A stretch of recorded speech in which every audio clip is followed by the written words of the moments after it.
This is World College Radio Day. A day where college radio stations across the globe unite to celebrate the most powerful medium. Radio is like word of mouth that very much influences whatever's going on. This is World College Radio Day. Hello, my name is Barry Rook. I'm the Executive Director for the National Campus and Community Radio Association here in Canada. I want to welcome you to this Canadian portion of World College Radio Day. We are broadcasting from the unceded territories of the Algonquin Anishinabeg peoples, also known as Canada's national capital, Ottawa, Ontario. Over the next hour, we'll be spending time with members of Parliament, senators and other politicians, local radio staff, Indigenous leaders, and the former executive director of UN Women's about the importance of college, which we call here campus in Canada, community, and Indigenous nonprofit radio. We'll be discussing its role in democracy, peace, and much more. We will follow the path of Alex Freedman, from his discovery of radio to his current role as the Executive Director of the Community Radio Fund of Canada, and meet the others along the way. But first, a little about my story in radio. When I was 15, I started making music and called myself DJ Amps. A friend of mine said, well, DJs don't make music, they play music. So why don't you come host a radio show in Toronto? I didn't live in Toronto, I lived in Guelph. And at 15, my mother said, you're not going to Toronto on your own. So like many young people, I walked into the local campus radio station CFRU, and within 2 weeks, I had launched Amplified Radio, a show that was syndicated on more than 30 stations across the country, and although I'm not currently hosting it, has now had over 1,000 episodes on the air. So you can learn more about that show at amplifiedradio.ca. So that's just a little bit about me, and it's time to get on to the show with Alex Freedman here on World College Radio Day. So my name's Alex Freedman, and it's really fantastic to be speaking to you today. I started community radio many years ago. In fact, my first exposure to community radio, I was around 6 years old, and my best friend's dad, Alistair Brown, a great Scot, was a Morris dancer in London, Ontario. And he had a community radio. And I remember vividly waking up and listening to Alistair's show and thinking how amazing it was that here was a place where average people could talk on the radio. For a kid that age, and for a kid this age, 47 years old, I still find radio magical. And so the moment I realized that it was also accessible to me is the moment I realized that there was a place for me in community radio. My name is Eloisa Veliz, and I work for the Campus and Community Radio Association doing marketing and outreach and supporting our music distribution platform, earshow-distro.ca. Nonprofit radio in Canada is broken down into three main areas. About 50 campus or college stations that get funding from the student body or educational institute, 150 community radio, which often make most of their operating revenue from donations and advertising, and about 50 Indigenous stations who focus on their local and independent nation's need. About 10,000 volunteers across Canada who are supported by about 700 staff. We have three associations, our association, the NCRA, as well as the French Association in Quebec and outside of Quebec. The stations are regulated by the CRTC, or the Canadian Radio, Television and Telecommunications Commission, and have been operating in some cases for over 100 years. Back to you, Alex. Fast forward to university. I show up at Concordia. I'm a mature student, and I'm living on Sherbrooke Street across from Loyola campus. And there's the old, at the time, CFLI radio station, and it was an old ramshackle old building with that classic record library, and it smelled of a classic radio station. So started there as a DJ, 10 o'clock Thursday night. Night Flights was the name of the program. I still am friends with DJ Dimebag and DJ Buck, who I used to run the show with. Eventually, I became station manager because, like so many community stations, there was a challenge with continuity. The board was not terribly stable. There was a need for someone to pick up. And what I realized immediately, there was a need for one, not two stations at Concordia. And within a year, we had merged. There was a brand new station. CJLO was launched. There were no FM signals, so we put it on the internet at first. And from there, it took off. It's become a great station. I'm so proud of the work they did. But again, that was another moment where I realized that I had a place on the airwaves. And just speaking, no matter how many people were listening, it didn't matter. It was the thing. It was the act of producing that content. It was the act of speaking those words and spinning that music that nobody had ever heard that was so powerful. So station manager there, had a wonderful time, went on to be a rock and roll DJ at Show 97.7 FM in Montreal. But because you have to put on that affect, because there is so much that is false about commercial radio, it never connected with me in the same way.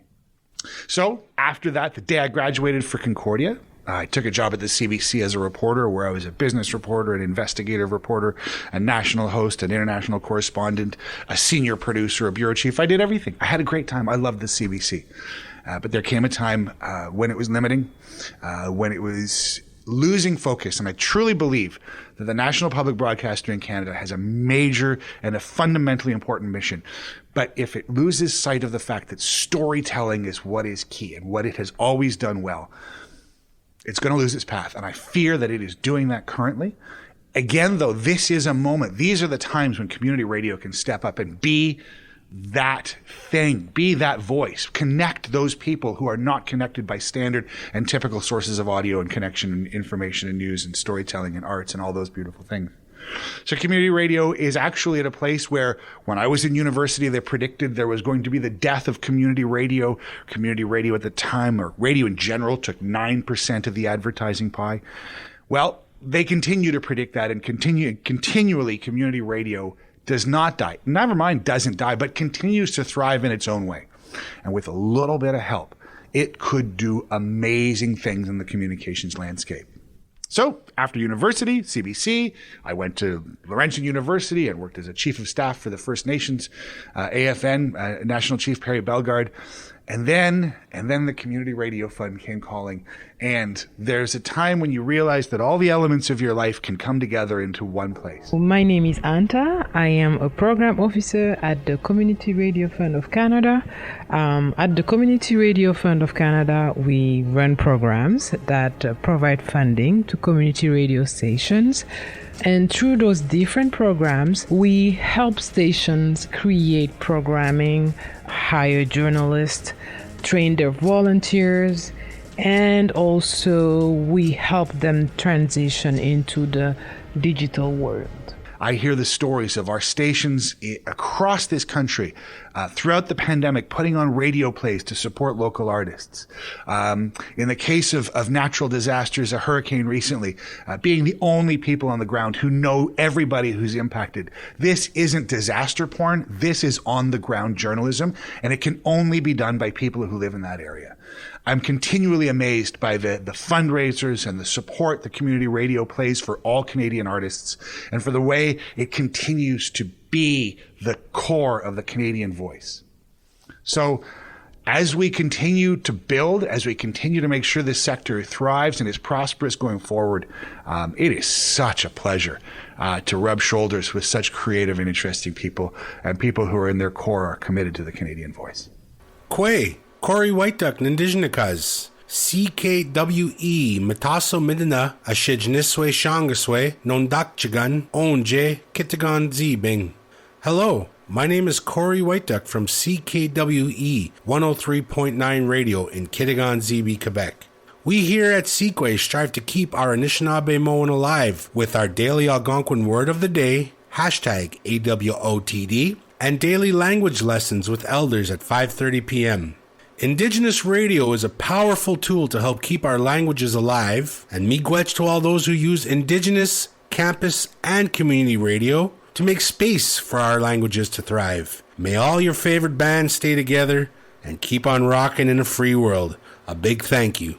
Kitche miigwech. Jan Hill, Associate Vice Principal at the Office of Indigenous Initiatives here at Queen's University. I recognize that campus and community radios play a key role in our communities as a platform and space where Indigenous community news and storytelling can take place in our own words. I'm very happy to have had a long and wonderful relationship with CFRC Radio here at Queen's, both in my capacity at the university, but also as a community member from Tyendinaga. It has been such a meaningful relationship because of the collaborative and respectful way in which the radio station and everyone who works there has engaged with all of us. From pitching ideas to asking for input and even working together to identify the most meaningful way to get news, ideas, and views across to listeners. The possibilities are endless. The potential means of expression are as diverse as the peoples being represented, such as through diverse spoken word and a wide range of music, from traditional to contemporary. There is a responsibility in telling these stories and curating that wide range of expression. It is important to convey the realities and lived experiences of Indigenous peoples from their perspectives and in their voice, which can sometimes be a difficult thing to do. I'm sure you've all heard the adage, in order to understand my life, you need to walk a mile in my moccasins. But I don't even know if that's possible, and if there is a way to really and truly understand the lives and experiences of Indigenous peoples and communities without having lived them. I just had this thought during a few meetings in the last couple of weeks when we've been doing a lot of work around anti-racism, anti-oppression, indigenization, decolonization. It's like, what do those things really mean? And if you've never experienced them, can you truly understand them?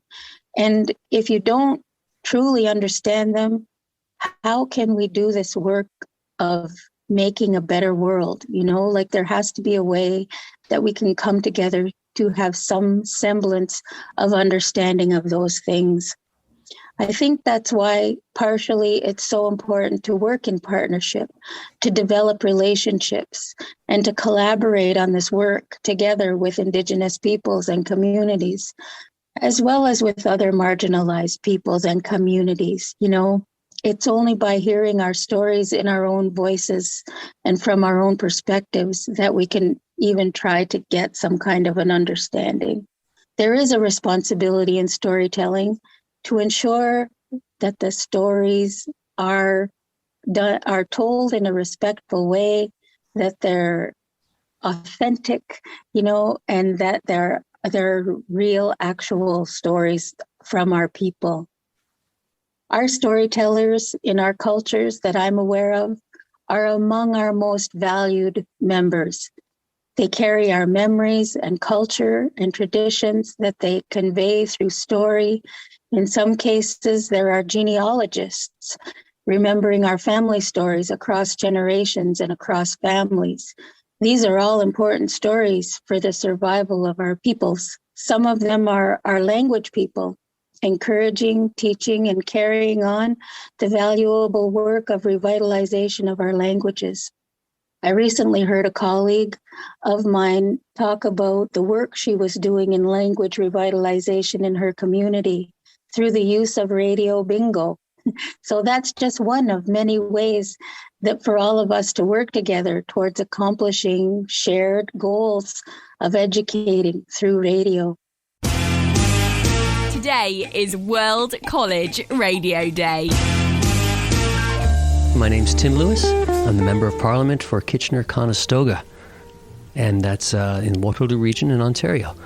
And I, before becoming a Member of Parliament in 2019, my entire life I've spent as an artist, as a singer, songwriter, piano player, and traveled the world playing. So community radio has an absolute place in my heart. We're fortunate in Waterloo Region to have CKWR, which is Canada's premier community radio station. So it's been there since the beginning. And I have to say, as an independent artist, my very first radio interview, my very first media interview was having someone invite me to the studio at CKWR for an interview. And so to give artists a chance without going straight to that commercial radio, it was fantastic. It gave me that break to say, I can do a radio interview. And they took the time to talk to me, and we played music, and it was absolutely wonderful. I will always have a soft spot and appreciate that. And I was invited a number of times back to CKWR, and always enjoyed being there, and always enjoyed listening to the station because it reflected what happened locally, and that was important. And if you had a show, if you had an event, if something came up, you could send it in to the station, and they would put it as a bit of a plug. And that wouldn't happen in the major markets.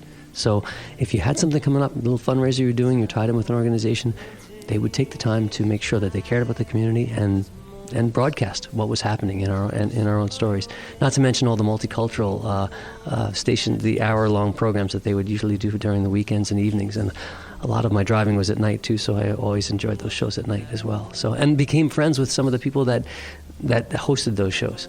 If you like blues, there was Willie A. doing your blues show, and so you specifically tune in for that. And people in the Portuguese community would tune in on a certain time on Saturday morning and check out that show, and it just built communities. So I was so appreciative enough that one day someone asked me to be a guest host for a half hour, and I thought, well, that's fantastic. I have got no radio experience, but it's a comfortable environment, and I feel like I'm accepted there. So I came in and picked some songs and talked about it, went through the show, and I thought that was fun. I enjoyed it, walked away. A radio station, a community radio station in Elora, the Grand, contacted me and said, how'd you like to do your own show? And I said, well, I'm not qualified. And they said, well, we heard your half-hour thing. You handled yourself well enough. What do you think? And I thought, I'll do it. I couldn't be more honored. So I hosted my own weekly show called Jazz Sessions, and it was on the Grand in Elora. I ended up doing that show for 7 years. 7 years, I did once a week. And as a musician, a touring musician, I was able to go around and play at festivals and interview other artists backstage and talk to them about their projects and their influences. And we had these behind-the-scenes remote conversations, and then I'd fly that in and basically put those interviews in between the songs and got to showcase my fellow artists. And it felt so good and to be on that side of it. I mean, let's start with why the campus radio voice is so important in the context of global peace. And I know it sounds like this stretchy, airy-fairy connection, but it's not. You see, we're in a place globally, there's a lack of evidence. And when there is a void of information, disinformation fills that void naturally. We need to make logic of the things in this life that you can't logic away. Trump is a great example of that. This is the same tendency our people, humans, have had for millennia. We couldn't figure things out, it became religion. We couldn't figure things out, well, it came superstition. Couldn't figure out why these women were behaving badly? Oh, witches. We find the easy and unintelligent solution. It's a natural default, and it's not because we are a deficient society. It's just the natural order. Community radio in any form, be it broadcast over the airwaves, be it broadcast over the internet, be it podcasting, you name it, be it hosting a festival in the town square, is done by people you know. You know these voices, you know this brand. You know the people. And you know if there's something that doesn't seem right, you're going to have them in the grocery store line later on that afternoon. You're going to be able to ask them about it. It's that kind of faith in the information we have. It's that kind of responsibility that the people telling the information feel that is so critically important to the honesty of local news and information. It is really easy to sit here this morning, and I know this is going to date this program, but as we hear about referenda in Russia and think, wow, the Russians think that the Ukrainians have access and are voting in favor of this referenda. The reality is we say that because we don't actually have journalists on the ground in the middle of a war zone who are saying to us, here's what I'm seeing with my eyes and with my ears. It's that role that community broadcasters play. You know, there's the age-old expression that we say to journalists, I don't want you to get two sides of the debate when it comes to, is it raining out? I want you to stick your head out the window and tell me if it's raining. That's what journalism is. It's firsthand lived experience. It's somebody who's in the middle of it. That's what the great journalism is. And that is what community journalism does. Beyond that, though, it's not just a news report. It's all of those conversations between the DJs, between the people you wake up with every morning. It's hearing them question and work their way through the very same questions you're waking up with that morning. Be it, how am I going to get over the mound the snowplow has just put in front of my driveway? Or be it, how am I going to get to my office when there's a convoy of truckers in downtown Ottawa? Or is it, how am I going to get my kids out the door this morning when they're worried about global warming? Right? These are all the challenges that we live every day. And the only other people who live that are the ones who live around you. And if we're not connected to that, if we're not hearing that, then we are naturally going to fill that void with disinformation. My name is Peter Julian. I'm the Member of Parliament for New Westminster, Burnaby, and the NDP House Leader. And I'm fortunate to have a number of community and campus radio stations in my riding or right adjacent to it. We have Co-op Radio in Vancouver, of course, venerable community radio station. BCIT has a terrific campus radio station, and so does SFU, the Simon Fraser University. And the reality is, each of those radio broadcasts makes a big difference in the community. They reach beyond their campuses, and they reach in many respects across many parts of the lower mainland of British Columbia. The reality is, community radio, campus radio is needed more than ever. What we're seeing, particularly from the United States and from Russia through social media, is a real attempt to divide communities, to try to foster hate. And we're seeing really a hate pipeline of these algorithms that bring more and more broadcasts that are toxic in nature, misleading disinformation, and really designed to alienate people from their neighbors. What community radio and campus radio do is they help to bring people back together and talk about important issues that unite everybody in a community or on campus. And that's why it's so important that the federal government do a lot more. The NDP has been pushing for this, but there is a lot more that the federal government should be doing. It is easier in major urban centers to get a broader cut of information. But we don't realize that the biggest challenge in the information ecosystem is not the urban professional, is the person who lives in the rural parts of these countries. And I'm not just talking about Canada, I'm talking globally.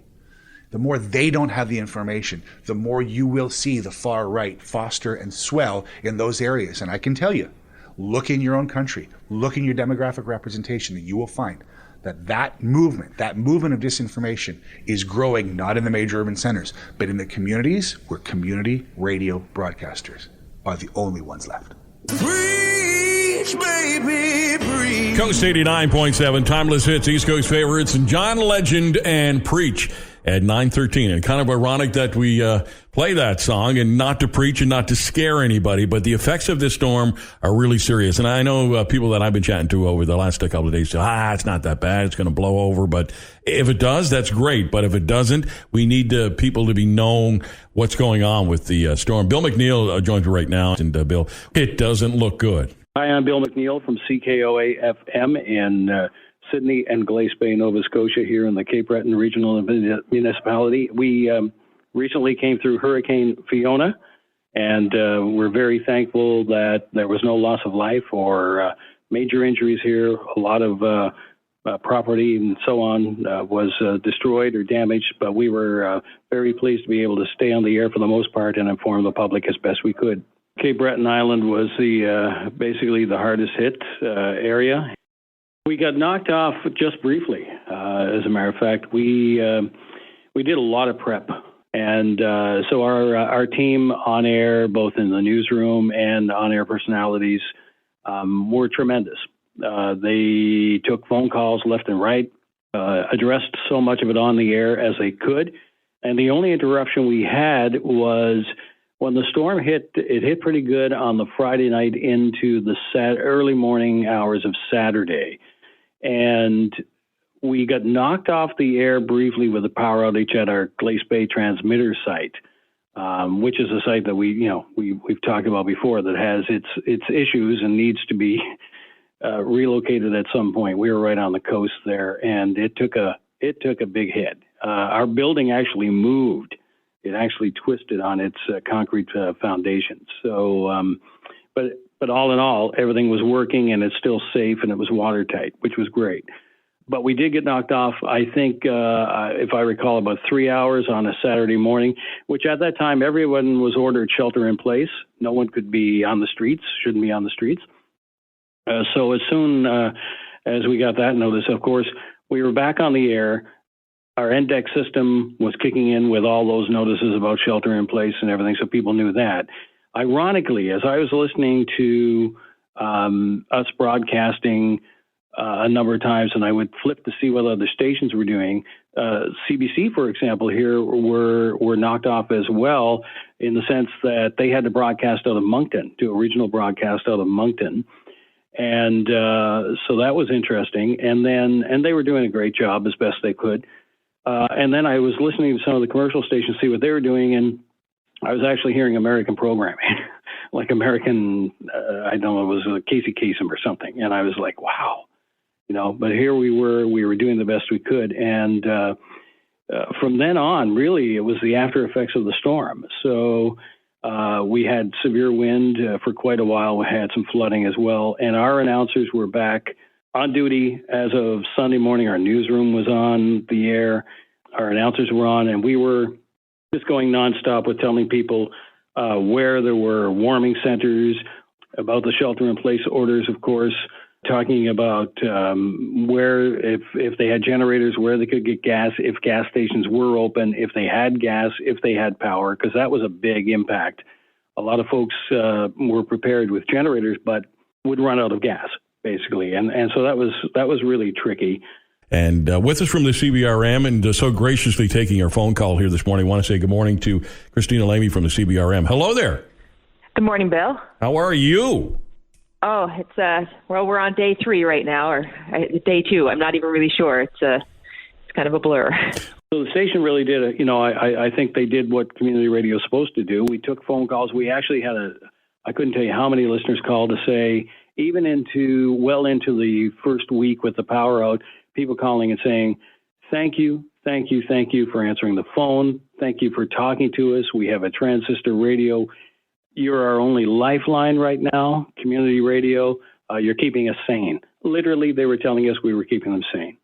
Amazing. The other thing we were able to do was, because we were actually live on air and not doing syndicated programming or anything like that, we were able to get the mayor of the municipality on the air so she could talk about what they were doing from their standpoint. We have this regional municipality communications information officer on the air live, again, giving updates. It was really something to see our staff, and our volunteers come together the way they did. We've got to get back to the CRTC at some point and get this transmitter situation figured out, because if that thing had gone down, I don't know what our community would have done without us. I really don't. Because we've just fielded the calls left and right. I mean, especially seniors. I mean, some of them sitting in the dark all by themselves. The only voice they had was the Coast, CKOA. So, it's an eye opener as well. We know what we do, but I think it was an eye opener for a lot of folks. So my name is Anthony Housefather. I'm the Member of Parliament for Mount Royal, which is a district in the west end of Montreal. In terms of campus or community radio, my only involvement has been a guest on different programs. I first got involved in politics at a very young age, where I was a national executive member of the Liberal Party when I was a teenager, when I was at McGill, and then when I was at Concordia. And I was elected as a city councillor in my early 20s. So even while I was still on campus, people were interviewing me about various things. And then throughout, I've always, whether it's CKUT or other local community radio stations, I've always, been guests on programs. And I'm really aware of, the volunteer nature in most ways of how community radio really works, and how little budget there is, and how difficult it is to sustain programming on a continual basis on stations like that. And I always appreciated it. Well, I think, first of all, the smaller station geared toward a certain audience or a segment, they know their audience better than anyone else. Whether it's a university campus, whether it's a city, whether, it's people, English-speaking Montrealers, whatever demographic a smaller station is, as opposed to somebody trying to speak to all Canadians, you obviously have a better handle on the issues of the most importance and most relevant to your listenership. When it comes to local politics, local arts, local festivals, things that are going on in a university, the only people that are often covering that are local community radio stations. So in order for us to have a better handle on who we want to elect to council, what we want to do on Saturday night, whether or not the dean of this or that faculty is doing a good job, the only place we're going to get information about that is on local radio. So, I think it's really important just for that reason alone, because most of these stories don't get covered by anybody else. Hello, my name is Karl Wyssen, and I'm the Program Director at 88.7 CFUR FM in Prince George, BC, located on the unceded traditional territory of the Lheidli. A great project we have completed this year was CFUR's Northern Static Series, where we filmed and recorded underrepresented artists from the Prince George area. You can catch all of these performances on CFUR's YouTube channel. Campus and community radio is important to me because it provides an amazing service to the public by creating a free space where amateur broadcasters can cut their teeth on some grassroots journalism, where young musicians can promote their performances and continue to develop and grow as artists, as well as just being a wonderful space which brings together all types of folk from within the community. This is Jeanette Clement of CKVS FM 93.7, Voice of the Shuswap in Salmon Arm, BC. CKVS went to air in December of 2012. In the last 10 years, we've participated in a number of CRFC-funded projects. One of our favorites was the old-time radio program that had us working with local theatre groups. They performed plays as they would have been done in the early days of radio, complete with live Foley as we captured the audio, including the audience's reactions. It was a lot of fun for all of us. Another big highlight for us was digitizing and restoring the old recordings of lectures and recollections made by the late First Nations elder, Dr. Mary Thomas. These, along with the restored recordings from other elders, have helped us share First Nations culture with our listeners and learn of some of the old ways. I'm Gary Knowle, a volunteer radio host and producer at VOBB Community Radio in the heart of Grossmoor National Park in Newfoundland and Labrador. VOBB would like to salute Ivan Emke, who produces 2 weekly radio shows we share with NCRA. One that we are very proud of is a weekly 30-minute information show called Fit to Eat. Fit to Eat is a farm and food show that is an enlightening buffet of food for thought on the food system in the province of Newfoundland and Labrador. Each episode is a well-informed, well-facilitated conversation between Dr. Emke and his guests, which might include farmers, chefs, food producers, beekeepers, hunters, homesteaders, innovators, and more. Stories from real people that you don't get to hear much on the radio. As well, it brings our stories to the rest of the world and connects us to those who are working to create more sustainable futures for their families and neighbors. Fit to Eat is a true gem of community radio. Tune in to vobb.org every Thursday at 6 p.m. Newfoundland time to hear it. This is World College Radio Day. In many countries, the mainstream broadcasters are not really focused on empowering women and addressing the issues that are dear to women. And community radio stations have been pioneers in identifying issues that are key to communities. During a recent gathering of community radio producers for the National Community Radio Conference in Ottawa, community and campus producers were invited to share experiences and discuss gender equality and women's rights in the Canadian and international media landscape in a roundtable discussion with Executive Director of UN Women, Fumzile Mlambo-Ngcuka. Let me start by saying, when it comes into securing a place for people who are excluded, there is nothing like policy where there is repercussions for non-implementing. People do not voluntarily include people in cultures where there's deep history of exclusion. Laws will not make the people that have an attitude that exclude others to love the people that they want to exclude, but it could force them to do something they don't want to do because there's repercussions. And that is why quota systems in many countries where we have seen increase in the inclusion of people that would otherwise be included work. So where you have produced a report, where you have made strong suggestions about what needs to be done, where you have passed policy, I think it's important to have implemented quotas, reinforced by recourse when the law is not being followed. Otherwise, depending on the goodness of people's heart, lets us down so often. I see it in many countries, and I think what you're explaining about Canada is very much similar to what you see in other countries. But when it comes into the world of broadcasting, where sometimes the written word has so much strength, sometimes over oral traditions, the radio fraternity has a particular role to play by bringing the stories of the people who don't have to read and write for their stories to be heard.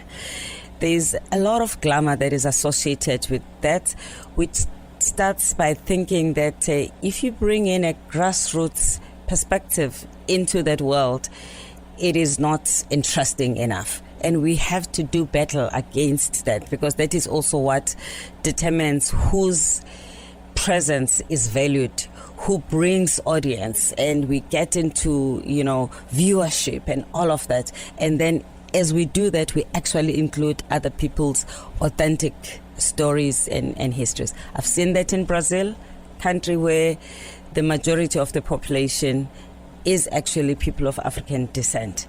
But when you look at who dominates the media, the visual and otherwise, you really see sprinkles of black people. It is only in those stations where people actually have made it a policy, given a quota and following up. Think of a country like South Africa, my country. We are a majority black country, but we have, for instance, music and content that comes from all over the world that has drowned local content. We have had to pass a law to actually secure a percentage for locally produced content in order to make sure that we do not subsume. And there's consequence for DJs, for presenters, for the head of station if they actually don't do that. So law must have teeth. I think that's the moral of the story. Laws must have teeth. So I'm Alison Lamb, and I'm the Canadian Heritage Co-Critic in the Green Party of Canada. Being a member of the Green Party means that I have a strong connection to the grassroots, and I'm also heavily involved in community arts and culture nonprofit organizations. So I find that community radio is really important because there's no source of information and communication for the public quite like it. It's a gap that isn't filled by any other source of broadcasting. Well, it's all about communication and giving people an opportunity to reach out to each other and tell their stories, be it through music, news, or perspectives on social issues. This type of increased communication can only lead to better understanding. I don't know why. There's kind of a stigma that, if you're only legitimate or professional if you're corporate. That is so not true because, like you said, if you're corporate, there's frequently another voice in the background that's kind of, if not demanding, then at least swaying you in a different direction, in a certain direction that you may not necessarily want to be going. Whereas with the nonprofit, there is incentive to put everything back into the program to make it a better program. So there's the commitment is to the program itself. The one part of the answer is respect for everybody, irrespective of what both their choices and preferences are. And making sure that through our informal and community education, through our parenting, we visually demonstrate the need for that respect and acceptance. In many traditional communities, people used stories to ensure that there is inclusivity. They also, in many communities, if I think about communities in Africa, for instance, celebrations, special occasions where different people are given an opportunity in dance, in music, in song, in food. You get to celebrate the variety that is there in communities. And I think the more we open ourselves to make culture a rich part of our heritage, whatever society you come from, we create an opportunity for everybody to belong. If you have these problems in Canada, can you imagine what's happening in Pakistan, what's happening in Mali? That is also a reason for us to think about global sisterhood, because the challenges are truly universal.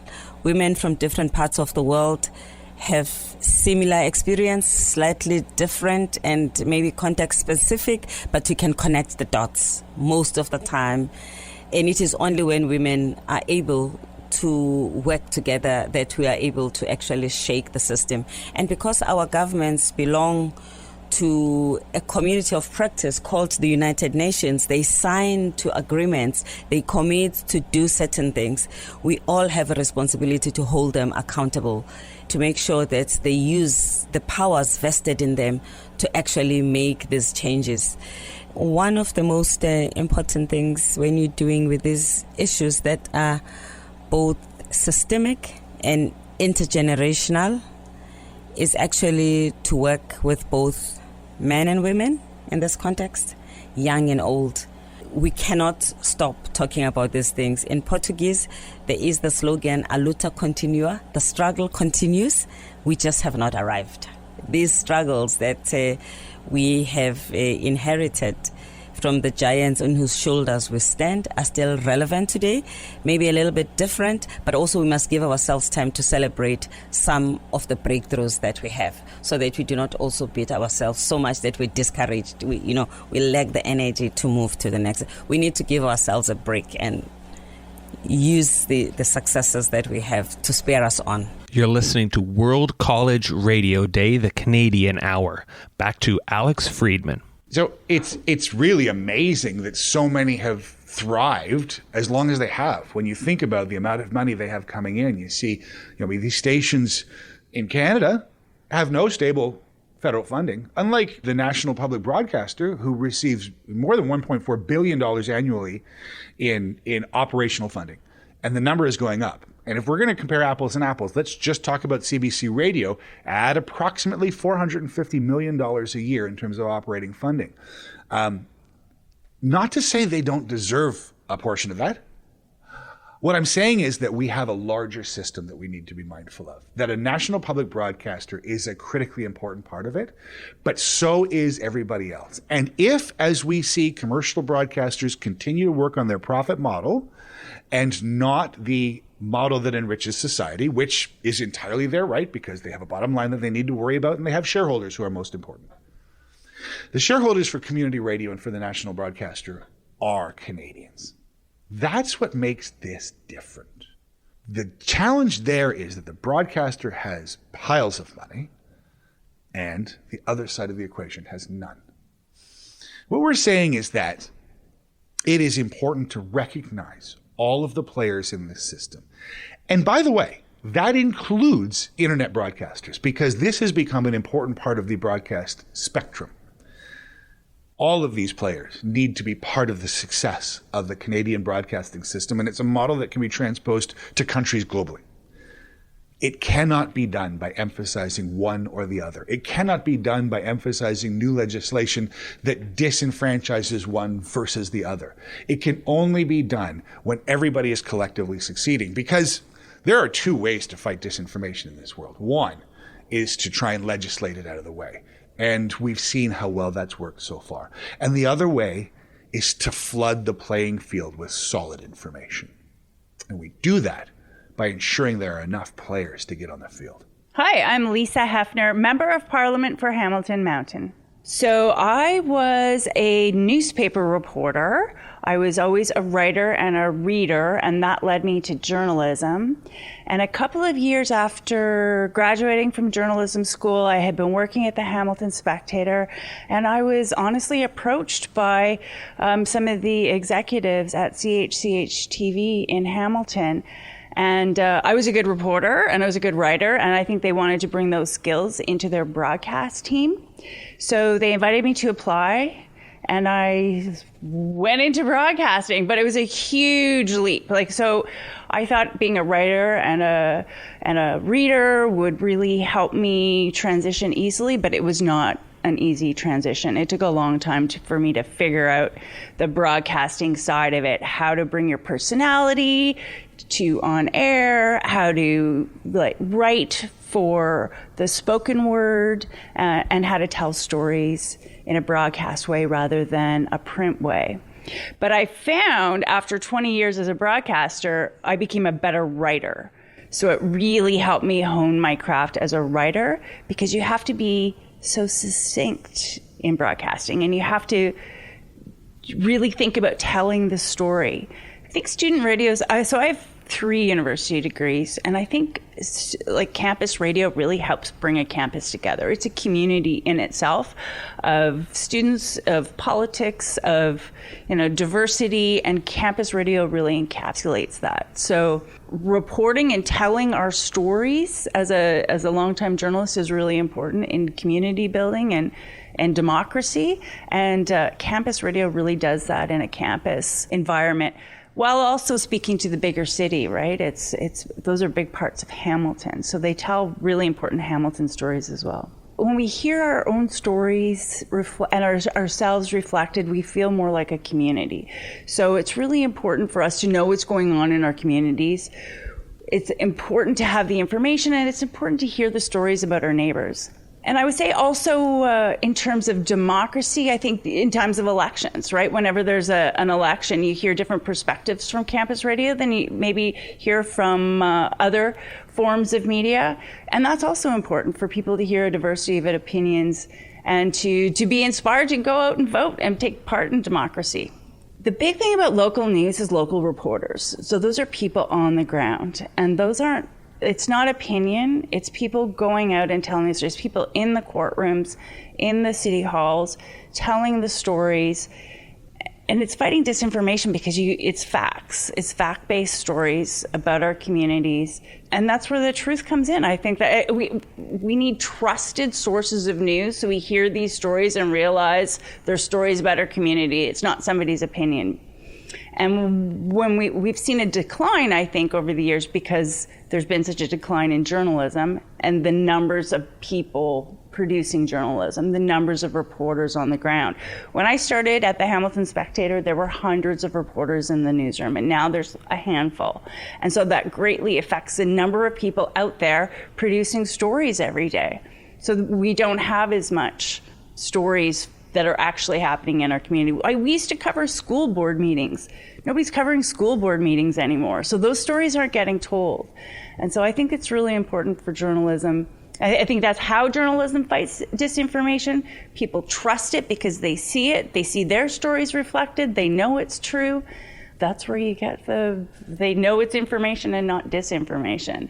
I think with social media, it's a lot of opinion being spread around. It's not facts. It's not stories. It's not, this is what happened in court today. This is what happened in City Hall today. Local Journalism Initiative provides groups like the Community Radio Fund funding to provide to stations so that they can hire journalists.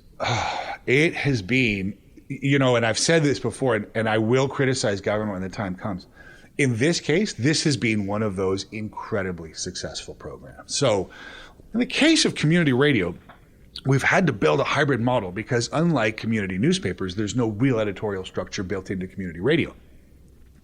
So we've created a world where, through the fund, we've been able to create editorial oversight to support those stations who then receive the funding to put journalists in places like Cortes Island on the coast of BC, Tête-à-la-Baleine in the northern wilds of Quebec.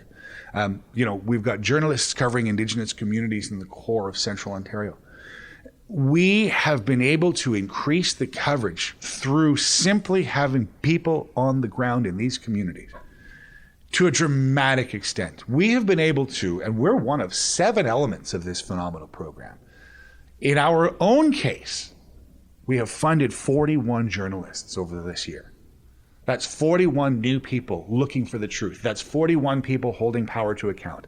That's 41 people asking the questions in civic government that were never there to do that before. That's 41 people thinking of new ways of covering news stories. For example, taking a microphone and putting it in that municipal council room. You don't actually have to be there if you're broadcasting the entire council session on your radio waves, and in doing so, you are not filtering the information, but providing the information to anybody who wants to engage with their civic process.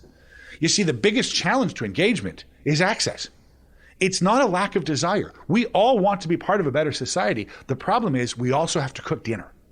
And so when community radio is there, when community radio is on the ground and being the eyes and the ears and taking the microphones to the places you don't have the time to get to, it is fundamentally fulfilling the mission of journalism globally. I'll go on that one because the other point, the criticism that has come through, if any, has been that government should not be in a place to fund journalism because church and state, because let's keep them out. And again, we are the organization that runs the program. I have never had an editorial conversation with the federal government, and I too have no editorial control over the journalists that we have within the organization because they don't actually work for us. So interestingly, there are two layers of distance in terms of where the money is coming from. And even if it's coming from a central source, I can guarantee you our journalists have had fair game when it comes to criticizing government. So because one gives money does not mean one controls the information. And in this case, that's particularly true. Hello, my name is Paula Simons. I'm an independent senator representing Alberta in the Senate of Canada. I came to college radio in a sort of a circuitous way.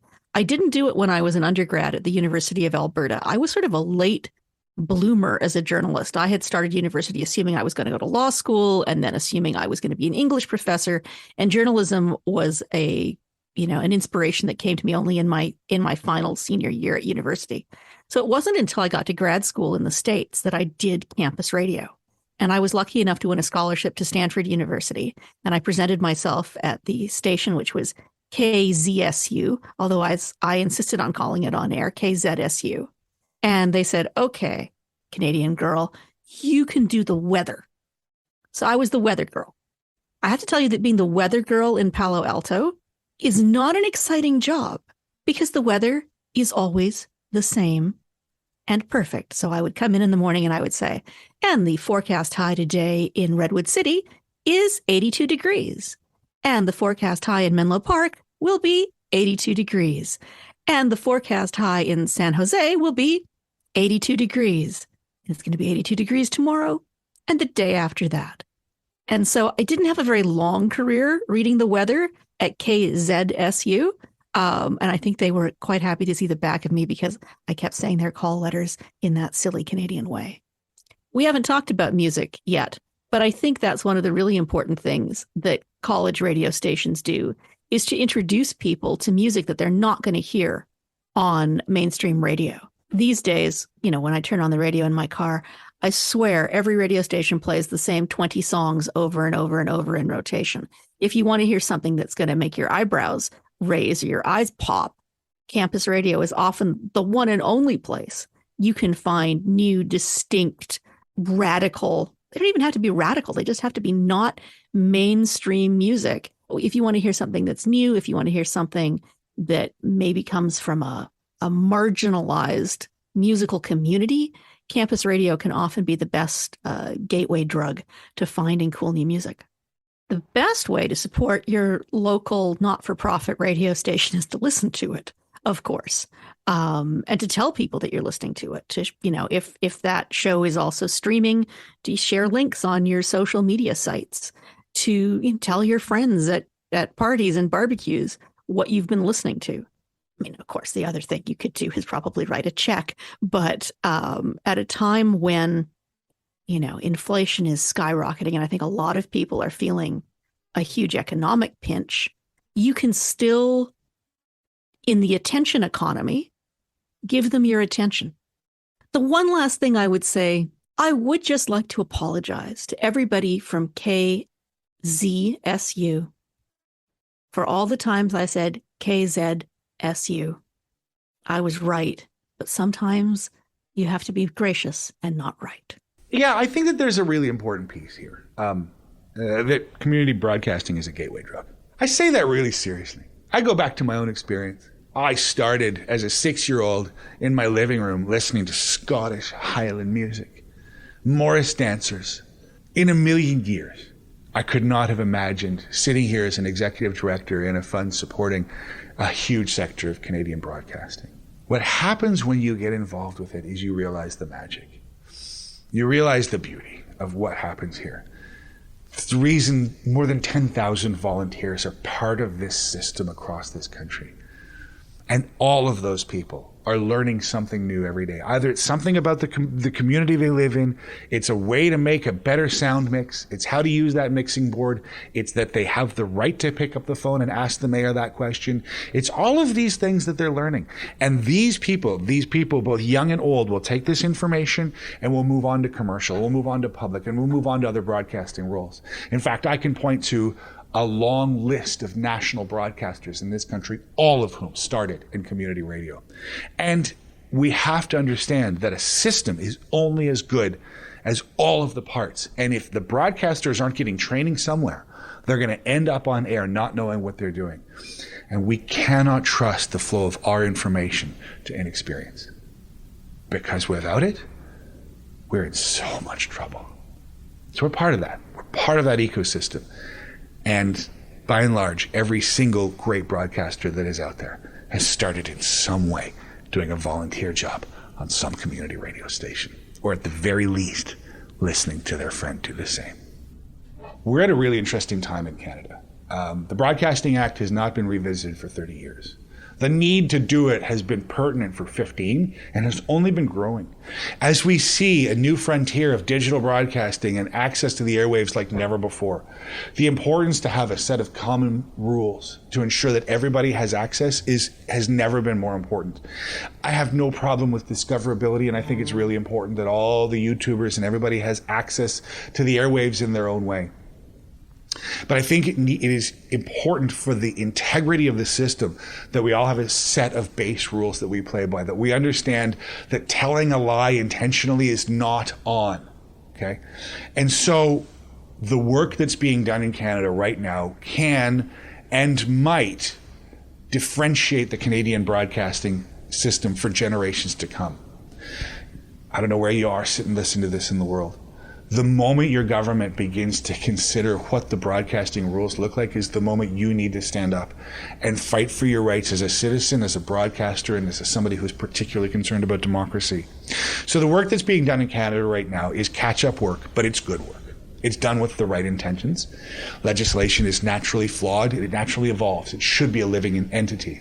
The need to make a change now and to create an even playing field for all broadcasters has never ever been greater. And so there will be a lot of conversation, and you will hear me by and large supporting legislation like C11, the Online Broadcasting Act, like C18, the Electronic News Information Act. These are good people making the right change a little bit too late. We need to get behind these changes for the sanctity of the Canadian broadcasting system, and because this country is a leader for other broadcasting systems globally. It's so important we get this right now. We want to thank you for joining us and letting us share a little bit about Canadian campus, community, and Indigenous radio across this great country. Music today was provided by Montreal producer Slumgod and is available at earshot-distro.ca, the Canadian music distribution platform run by the NCRA. As 2022 comes to an end, there are huge challenges and opportunities for non-profit radio in Canada as our broadcast landscape continues to change. To learn more about what we're doing, please visit mycommunitymyradio.ca.